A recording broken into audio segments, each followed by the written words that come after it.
இதற்கும் வணக்கம். Mat for each other அப்படின்ற வேர்டு கேள்விப்பட்டிருக்கீங்களா? இதனால் ஒரு அருமையான வார்த்தை. இது பெரும்பாலும் யாருக்கு பொருந்தும் அப்படின்னா, காதலர்கள், திருமணமான கணவன் மனைவி, இவங்களோட ஒற்றுமையெல்லாம் பார்த்துட்டு சந்தோஷத்தில் அவங்க உறவினர்கள் நண்பர்கள்லாம் சொல்கிறத பார்த்துட்டு ஒரு லவ்வர்ஸாக இருந்தால் பரவாயில்ல, லவ்வர்ஸ் 2 பேருமே நல்லா ஒத்து போகிறீங்க, ஒருத்தருக்கு ஒருத்தர் அனுசரித்து போகிறீங்க, பிரம்மன் உங்களுக்காகவே இவளை படைச்சிருக்கான், இல்லை பிரம்மன் உங்களுக்காகவே இவரை படைச்சிருக்காரு, because made for each other. ஏன்னா உங்களுக்கு ஜோடி இவர் தான், வேறு யாரும் கிடையாது. அதே மாதிரி ஒரு கணவன் மனைவி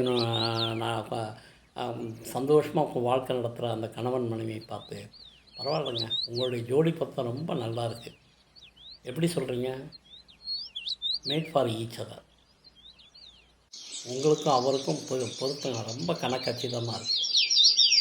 ஒரு பழைய திரைப்படத்தில் அந்த படத்தினுடைய கதாநாயகன் ஒரு கல்யாண வீட்டுக்கு போகும்போது அந்த பொண்ணு மாப்பிள்ளையை எப்படி விஷ் பண்ணுவார்னா, நீங்கள் 2 பேரும் ஃபில்ட்ரு சிகரெட்டு மாதிரியும் அதை குடிக்கிற கஸ்டமர் மாதிரியும் இருக்கணும் அப்படின்னு விஷ் பண்ணுவாப்ல.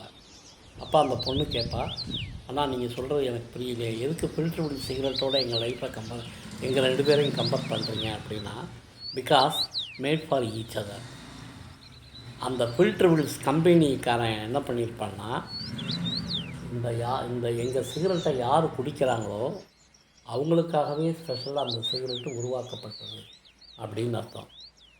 அப்போ ஒருவருக்காகவே படைக்கப்பட்ட இன்னொருவர், ஒருவருக்காகவே உருவாக்கப்பட்ட இன்னொன்று, இதுக்கு பேர் தான் மேட் ஃபார் ஈச் அதர். பிடிச்சிருந்தால் லைக் பண்ணுங்கள், கமெண்ட் பண்ணுங்கள், சப்ஸ்கிரைப் பண்ணுங்கள். தேங்க்யூ.